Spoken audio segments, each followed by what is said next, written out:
El problema es que ahora en el epicentro original de la pandemia mundial, en la ciudad de Wuhan, en el centro de China, se registraron casos locales, o sea, domésticos, y que no se pueden atribuir a gente que vuelve del extranjero.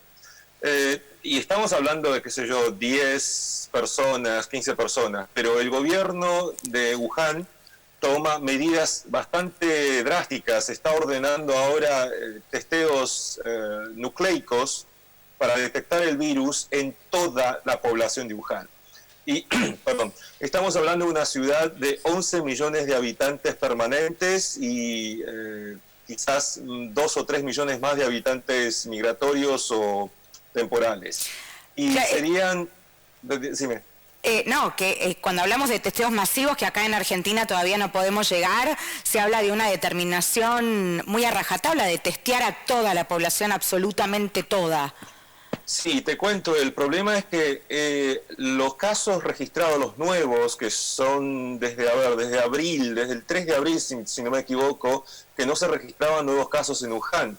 Pero este fin de semana pasado, que fue Día de la Madre acá, por ejemplo, en Hong Kong, se registraron este incremento de casos y entonces el gobierno mandó esta circular el lunes pidiendo que para el martes por la tarde todos los distritos de Wuhan tuviese su plan de testeos masivos. Mira. El caso surgió en una comunidad, en un barrio, y poca gente fue contagiada, pero ahora el secretario del partido de ese barrio, de ese distrito, fue destituido. Expliquemos, el secretario del partido dentro del esquema de la estructura administrativa china es el más alto dirigente local. O sea, no es el, qué sé yo, el alcalde o lo que sea, es el secretario del partido de ese distrito. Y ya fue destituido, sin ninguna pregunta. Entonces, ahora cuando estamos hablando de testeos masivos a toda la población de Wuhan, también hay que preguntarse qué pasa con la gente que fue infectada anteriormente. Claro. No es anecdótico, tenemos varios casos reportados incluso por la prensa china, que es controlada por el gobierno y que obviamente quiere proyectar una imagen mucho más positiva de la que realmente viene proyectando internacionalmente. No querían aceptar a gente que evidentemente tenía síntomas de COVID-19 en los hospitales al principio. Y yo incluso conozco gente que ha pasado por eso y que fueron mandados a casa y que por buena suerte y gracias a Dios se recuperaron. Pero si ahora van a hacer testeos de ácido nucleico del virus, precisamente del virus que causa el COVID-19, entonces es muy posible que no puedan detectar estos casos que ya se han recuperado, pero que no quiere decir que no puedan ser reincidentes. Claro, que incluso era un debate a nivel internacional a ver si uno cuando tenía el coronavirus después se podía contagiar o si era una enfermedad que ya nos dejaba inmunes, si es que ya la habíamos padecido. Todavía no está claro muy ese panorama. Sí, e incluso noté que se está debatiendo en China mismo ahora la efectividad de hacer este tipo de testeos masivos ahora, el costo que pueda tener esto para, por ejemplo, la ciudad de Wuhan, y también se está especulando quién va a pagar por esto, si los testeados, la gente en Wuhan vaya a tener que pagar de sus propios bolsillos. Pero esto es en Wuhan.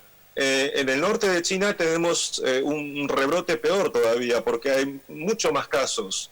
Creo que las últimas cifras del día de hoy eran más de 20 casos, contagio local, en la provincia de Jilin, y ya se ha entrado a un nuevo lockdown. China está tratando de abrir, perdón, tengo la voz un poco afectada hoy. Sí, tranquilo, está saliendo para todos los medios, así que te estamos volviendo loco. No, estoy seguro que no es coronavirus, hablé mucho y tuve un día muy ocupado. Y en el norte de China se registraron más de 20 casos nuevos hoy. Ahora, Pablo, estamos hablando de un lockdown de una ciudad de más de 700.000 habitantes. Claro, te doy un tiempito para recuperarte mientras te formulo esta pregunta. Con respecto a esto que se habla en China de este rebrote, ¿ya podemos hablar de un rebrote como tal o de alerta? Porque estamos hablando todavía de números que dentro de los números que presentaba China, parecieran ser pequeños, pues estamos hablando de 20 casos cuando antes eran miles y miles. Sí. Yo creo que es ahora alerta y también precaución, y a esto voy que, a ver, la población en general no se fía de los números oficiales, de las estadísticas del gobierno, y hasta que se percibe que los gobiernos mismos, a nivel local o a nivel nacional, tampoco se fían de sus propias cifras. Claro. Pero a esto, este día, justamente hoy, también se dio a conocer una base de datos, visualmente un mapa, en el que se registra con lujo de detalle la cantidad de casos que hay en China, y algunos estudios indican que estas cifras y estos detalles son mucho más altas de las que se conocían o de las que el gobierno chino dio a conocer mundialmente. Entonces, esta base de datos está cercanamente ligada a un centro de estudios militares y a la inteligencia militar. Entonces, uno se pregunta hasta qué punto el gobierno chino ha sido transparente consigo mismo incluso, ni hablemos con la población en general en China y después con el resto del mundo. Porque aparentemente realmente sí tenían más información de la que dan a conocer.